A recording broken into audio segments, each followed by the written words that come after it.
Hey guys, what's going on? So, UFC Fight Night Blanchfield versus Barber is happening this weekend, and I'm going to run through this card and give you guys my picks and predictions for every fight. Opening up the card on the early prelims is Rayanne dos Santos versus Ardelean. So, Rayanne dos Santos currently 0-2 within the UFC with two decently close split decision fights. Not the most difficult competition, but they were very close performances. Recently came off a loss to Puja Tamar, where I thought it was pretty clear cut that Tamar won round 2 and 3. But it was quite even in the striking, and the scorecards at the end were really weird. I think they gave each person a 30-27. But yeah, Tamar just edged that one out. Her fight against Talita Alencar was a lot better in my opinion. I thought she put on a way better performance in that one. You could argue she won the first and third, but she did lose the second, mainly just through getting taken down. But before that, she was showing some very good takedown defense, and even after that in the third, I thought she defended a few takedowns from what I remember. Ultimately, she lost that one by split decision as well. Very unfortunate, because we don't really know how good she is, because she always goes to these very close decisions. Moving on to her opponent, Ardelean, also 0-2 in the UFC, with her most recent loss to Melissa Martinez being a very clear 30-27 decision loss, where Martinez was just landing big on Ardelean. She cut her open at some point in the fight and caused her to wilt in moments, you could see her sort of defeated by the second round. Lost that one pretty badly. Before that, she actually put up a pretty good fight against Shauna Bannon, who I think is a very decent opponent at UFC 304, where she found sort of a grappling hole in Bannon's game, and she won the second and arguably the first round through taking Bannon down and holding her there when she'd try and throw these side kicks, which is sort of Bannon's main game. But once again, she was also getting tagged with these side kicks from Bannon, and obviously lost the third because of the striking difference, leading to a split decision loss, but very, very close against a pretty good opponent. But in the end, dos Santos has some really good takedown defense, and I can't see her taking her down as easy as she did Bannon. And I believe that dos Santos is better in the striking, but it is going to be a close one, I think. But I'm going to have to go around dos Santos by a decision win for this one. Moving on, we have Marquel Mederos versus Bolaji Oki. So Marquel Mederos, only 2 fights within the UFC, with his debut being a very fun fight against Landon Quinones, where he got beat up and taken down the first round, but started coming back in the second and third, especially with the striking. And in the third, had a very, very good round striking wise. He won that one, I'm pretty sure. Most recently, though, he had a way closer fight and a less impressive performance against Austin Hubbard, who's decent, but, he's not an amazing opponent. He very often gets beat by sort of these mid-range guys. And he was winning on the feet, but in the later rounds, Hubbard made it very, very close through his takedowns and wrestling. Medeiros didn't really have an answer to the takedowns or anything like that. But, he had decent takedown defense before that and was winning on the feet. Bolaji Oki currently 1-1 in the UFC, with his debut showing his well-roundedness. He took on Timmy Kawamba, who's very decent in my opinion, and he made it very, very close in that fight. He was winning convincingly on the feet and also shooting in these takedowns and wrestling with Kawamba, winning a very competitive split decision. But his wrestling and takedowns aren't completely developed. We saw that in the Chris Duncan fight, where he left his neck out for a guillotine, and Duncan snatched that up and submitted him in the first round very quickly. Which is unfortunate, because he was winning that round in this striking and then decided to shoot in and get submitted, so there's that. But I think Oki has learned his lesson from that, and I think he'll be a bit less hesitant to sort of panic shoot, and it will improve his game. I don't see Mederos being able to catch him in something like that again, and I think he's just more well-rounded than Mederos, who's very, very new in the game and has a very big hole in his game when it comes to his wrestling. So for that reason, I'm going to have to go with Bolaji Oki by a decision win. Next up, we have Kurt Holobaugh versus Jordan Leavitt. So Kurt Holobaugh, been in the UFC for a long, long time now. He's sort of a veteran. And most recently, he was paired up against Alexander Hernandez, who is also a veteran in the UFC. He's been around a while. And he got beat up pretty badly in this fight. He had moments in the feet. He was sort of tagging Hernandez every now and then with his big shots. But Hernandez was constantly just peppering with these combos, these jabs. He was very fast in and out. And then in the wrestling, Hernandez just dominated Holobaugh for all 3 rounds pretty much. Very close decision for that one, but ultimately Hernandez ended up taking that one. His lack of wrestling is also evident in the Trey Ogden fight. He lost all 3 rounds in that one just by being taken down and held there.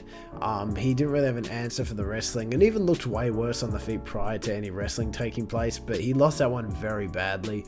But his ground game can have its moments every now and then, and he is quite dangerous if you leave yourself open to being submitted. He did it to Austin Hubbard, where Hubbard got a bit too comfortable in the wrestling and then left himself open for this sneaky triangle that Holobaugh locked in and submitted him with, which was a very impressive win and a pretty good comeback. His opponent, Jordan Leavitt, he often relies a bit too much on his wrestling, which could work out for Holobaugh in this fight. He tries to out-wrestle proficient wrestlers like Paddy Pimblett. He tried to out-grapple Pimblett. He was doing decent in the first, but got a little too confident, and then in the second got submitted with a rear naked choke. And he has a habit of leaving himself open to submissions when he tries to wrestle with these competent grapplers. It happened with Chase Hooper as well. He was putting up a good fight, and then the minute it got to the ground, he kept trying to sort of wrestle with him. But Hooper took the back and submitted him again. I think his key to victory is to mix it up as much as possible. Also, not be afraid to let the hands go. He got a nice first round TKO against Victor Martinez on the feet, which was sort of where he was thriving. He got him up against the cage, dropped him, and then finished him off with a flurry of punches. That was a very, very good finish. And overall, I think Leavitt is better than Holobaugh on the feet. And while there is the possibility that Holobaugh will sort of submit Leavitt on the ground, I can't see it happening. I don't think Holobaugh that tricky enough, and I think Leavitt knows what he's doing enough that if it does go to the ground, I think Leavitt might actually dominate. So yeah, for that reason, I'm going to go with Jordan Leavitt by a decision win. Next up, we have Trevin Giles versus Andreas Gustafsson. So Trevin Giles on a 3-fight losing streak, with his most recent loss being a decision loss to Mike Mallet, who's a very solid fighter, but in that fight, Giles just never really looked like he was ready to go. He barely threw anything. And what he did throw, he really didn't throw with much conviction. He just never really got started in that fight. Before that, he got knocked down the second round when he took on Carlos Prates. But it's often forgotten that Giles was actually tagging Prates in the first and was winning in the striking up to the knockout. He got caught with a nasty counter though and then put down while he was surging in. Despite having a pretty iffy record though, most of his losses come from these better opponents. Granted, he is getting finished by them, but these names like DDP, Prates, Michael Morales, the top of the top when it comes to the division. But he also holds some wins over people like this. He beat Roman Dolidze, which wasn't the most dominant performance, but he did enough in that fight to sort of take back the later 2 rounds after he lost the first pretty convincingly. So you can never really count him out. Andreas Gustafsson coming off a pretty good performance on the Dana White Contender Series, where he dominated in the clinch and was constantly pushing his opponent backwards, but his opponent in that fight looked like he gave up. He wasn't really putting much into the fight. He did get a nasty second round knockout through a knee straight to the head of his opponent while they were in the clinch, and he demonstrated decent power throughout the fight, landing these pretty hard punches. I do think he will actually win this one. Giles is stepping up decently late notice, which is kind of concerning, and his recent performances have been pretty bad, with him not really throwing anything and being really slow to get into the fight, not really showing much aggression and letting himself get caught on the back foot. And I think Gustafsson will be constantly pressuring Giles, which will often lead to him getting finished. So for that reason, I'm going to go with Andreas Gustafsson by around 2 KO. Moving on, we have Ketlen Vieira versus Maycee Chiasson. So Ketlen Vieira had a pretty uneventful fight recently against Kayla Harrison at UFC 307, where she'd get judo thrown and taken down and then just held down on bottom position for the whole fight pretty much. At the end, she did reverse and land some very nasty elbows to the nose and face of Harrison from top position that busted open the nose, if not broke the nose of Harrison, and then caused some very nice swelling to the head of Harrison, but she lost that one by a decision. And before that, she had a pretty good win over Pani Kanzad, where she won mainly just through her takedowns and wrestling, which was weird. But she did get reversed in the third, got caught with some really nasty ground and pound, but in the end she took the first 2 and won that one by decision. But one of her biggest problems consistently throughout her fights is that she never really makes any huge statements. She never has really any impactful moments. In most of her fights, she just kind of takes it to a decision and just does a bit more. This was the case with the Raquel Pennington fight. It was a pretty boring split decision where she just lost through Pennington winning the second convincingly.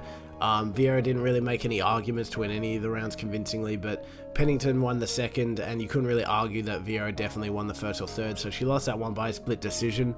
Her opponent, Maycee, most recently had a good win over Mayra Bueno Silva, where she was losing the first round, but then came back in the second and finished the fight through landing these brutal elbows to the face of Silva from top position. She created a massive cut above Silva's eyebrow that the doctors had to jump in and stop the fight, and this was justified. This wasn't like a Colby situation. Silva's eyebrow was like pretty much split directly open. She also had fights against big names like Irene Aldana, where she started coming back in the later round. She kind of lost the third and then picked it up a little bit, but then she got finished with an up kick to the body in the third, which was unfortunate because I could have arguably seen her winning that fight if it went to the decision, although it was decently close. And she even holds wins over people like Norma Dumont, who I think is one of the best in the division. I can see her fighting for a belt sometime soon. She's very, very good. It was a split decision and it was pretty close, but two of the judges did give Chasen a 30-27 for that one, while one gave Dumont a 29-28, which was kind of weird scoring. If anything, I'd see it being a 29-28 Chasen, but whatever. And overall, I just think Chiasen's a lot better in the striking than Vieira, and I think any threat that Vieira can put up in the grappling will be easily overcome by Chiasen's wrestling. She's not the most amazing wrestler, but she is very able to defend herself on the ground. And overall, I think Chiasen just has finishing power over Vieira and will sort of put some real damage on her. So for that reason, I'm going to go with Maycee Chiasen by a decision win. Next up, we have Jafel Filho versus Alan Nascimento. So Filho coming off the most dominant win in his career over Odo Osborne, where he submitted him in the first round of that fight. But even before the submission, it was just one-way traffic from Filho. Osborne wasn't landing a single shot, and Filho just instantly took him down and very quickly submitted him with a rear naked choke. Before that, he faced a bit more adversity when he took on Daniel Perez, who I think is decent, who managed to actually knock down Filho with a nasty body kick that really had him sort of out of the fight for a bit. But Perez let him get the back, and on the feet, Filho just snatched in this nasty submission and quickly submitted him.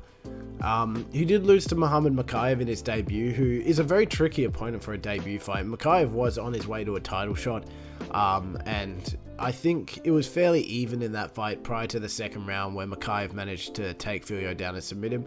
And Filho had his moments. I mean, he almost snapped the hamstring of Makayev, but somehow Makayev didn't tap to that one. But yeah, very, very impressive fight throughout his career. Alan Nascimento coming off a first round submission over Carlos Hernandez, where he showed the danger he presents with a submission opportunity. He made quick work in securing a rear naked choke on Hernandez while he was returning to the feet and choked him out while he was standing up. His wrestling credentials can't be denied either, with a decently dominant performance over Jake Hadley. He scored a 30-27 from all three judges, and ultimately just looked better on the ground at every point in that fight. However, this was a flyweight Hadley. I think he performs a lot better at bantamweight, but regardless, it is still a Jake Hadley. Just with a little bit less of a physical presence. He did lose to Tagir Ulanbekov, who is very, very decent as well. That was a split decision, with Tagir presenting a bigger threat in the sort of wrestling, while Nascimento tried to sort of lock in these submissions, but overall Tagir just took that one by a decision. Very, very close though. And ultimately, I think this fight's just going to be a battle of who has superior grappling, and I think we've seen that Nascimento can have some trouble when going up against these equally skilled grapplers, while Filho tries to mix it up a bit more, and he's not really afraid to strike if the grappling isn't working for him. So for that reason, I'm going to have to go with Rafael Filho by round 3 submission. Next up, we have Zachary Reese versus Dusko Todorovic. So, Zachary Reese most recently lost to Azamat Bekaev at UFC 311 in a fight where he was actually winning on the feet, but the minute he got sort of put on his back, taken down, he got hit with some vicious ground and pound from top, and the tide of the fight just reversed with Reese getting put out cold. His head was bouncing off the canvas. Very good win for Bekaev. He did fight Jose Daniel Medina and actually won that one. He demonstrated some good wrestling in that one, especially in the third round, but he really just was beating up on a punching bag in Medina. Medina's not that impressive, I don't think. He doesn't really throw much, and the only thing about him is he has a really good chin and he can take a lot of punishment, but he never really wins his fights through his performance. It's more just him never getting finished. Reese does have power though. He put away Jalen Marquez in the first 20 seconds when they fought, and I think this is his strongest weapon, just using his striking, his range, his forward pressure, and combining that with a decent bit of power in his hands. Dusko Todorovic I feel like they're giving Reese a layup here, and Dusko has been put out quite a bit in the first round with all his fights. It happened with Manzar Abdul Malik when they fought. He ended up almost instantly on the ground, took some heavy ground and pound before returning to the feet and getting put down by a knee straight to the head, and then finished with more ground and pound. When he took on Chidi Njokuani, same thing. He was trying to wrestle with Njokuani. He was actually winning, but Njokuani ended up getting him in a clinch and then elbowing him to the head and put him out cold. He did get a second round TKO finish over Jordan Wright, but in that fight, Wright looked absolutely sort of gassed out. He was dominating Todorovic in the first round, and then the second, he just wasn't throwing anything and let Todorovic sort of push him up against the fence. Let himself get tagged on the feet and eventually got finished on the ground. But overall, I think Zachary Reese is way better than Dusko. I don't think Dusko has had any really impressive performances within his whole UFC career, and I think this one's a bit of a layup. So for that reason, I'm going to have to go with Zachary Reese by round 1 KO. Following that, we have Dustin Jacoby versus Bruno Lopes. So Dustin Jacoby recently got a bonus-winning knockout over Vitor Petrino, where he pretty much recreated Kamaru Usman's knockout over Jorge Masvidal. Before the knockout, it was sort of a boring fight. Both fighters gassed very, very quickly and were just throwing anything, but it was very low volume, very sloppy, scrappy. And then in the third, Jacoby just absolutely pings Vitor Petrino's head backwards with a straight, absolutely knocks him out cold. Before that, he got finished pretty badly and put out within the first 2 minutes when he fought Dominic Reyes, where Reyes just knocked him down and then pushed him back against the cage and just kept beating on him until he gave in. Before that, he also lost to Alenzo Menafield at UFC 296, where he won the first round in the striking, but noticeably slowed down later in the fight, was getting caught, knocked down, especially in the third round, but it was still a decently competitive fight with Jacoby landing bigger, but overall, Menafield was just landing a lot more consistently in that one. Bruno Lopes, only one fight in the UFC against Magomed Gadzhisarov, I think. In a fight where they were pretty evenly matched in the striking, with Lopes slowly improving as the fight went on. It didn't matter much though, because Lopes was dominating, pushing Gadzhisarov against the cage and taking him down, ultimately winning that fight by a decision through that wrestling and clinch. And while Lopes did look decent in his debut, he didn't look particularly dominant at any point in that fight. And I think someone like Jacoby, who's been around for such a long time and has fought the best of the best, will prove too much for Lopes. I think he's just too well-rounded and experienced. So for that reason, I'm going to go with Dustin Jacoby by a decision win. Next up, we have Billy Ray Goff versus Ramiz Brahimaj. So Billy Ray Goff, originally supposed to be fighting someone off the Contender Series, last-minute opponent swap. He had a really fun fight with Trey Waters, where he looked decent in the first round. He was actually winning, I'd say, through his wrestling, submission attempts, and some big shots on the feet. But then he gets busted pretty badly and gets his head, nose opened up with a knee straight to the face. And from that point onwards, he never really recovered. He was getting tagged from Walters, who was standing on the back foot the whole time, and tagging with counters while he constantly pushed forward. He never really let off the gas in this fight, which was very fun. But in the end, he got 30-27 in a decision. He looked a lot more dominant in his fight against Yasuka Kinoshita, where Kinoshita was on the back foot the whole fight. He kept pushing him up against the cage, targeting all parts of the body. He dropped him with a body shot, and then when he was on the ground, he finished up to get a TKO win for the first round of that fight. And he even got a similar finish on the Contender Series, where he got his opponent up against the cage, and he started swinging wildly and TKO'd him in the first. With the fight showing off his grappling as well as his forward pressure, I think that's going to be his strongest weapon this fight, his ability to keep pushing even when he does get hurt and tagged. His opponent, Ramiz Brahimaj, coming off a very nice first round TKO over Mickey Gall at UFC 309, where it was somewhat close on the feet, but Brahimaj lands his clean hook on the chin of Gall, puts him down, and then finishes him up with some nice ground and pound. But I mean, come on, it's Mickey Gall. I mean, this isn't the toughest of opponents.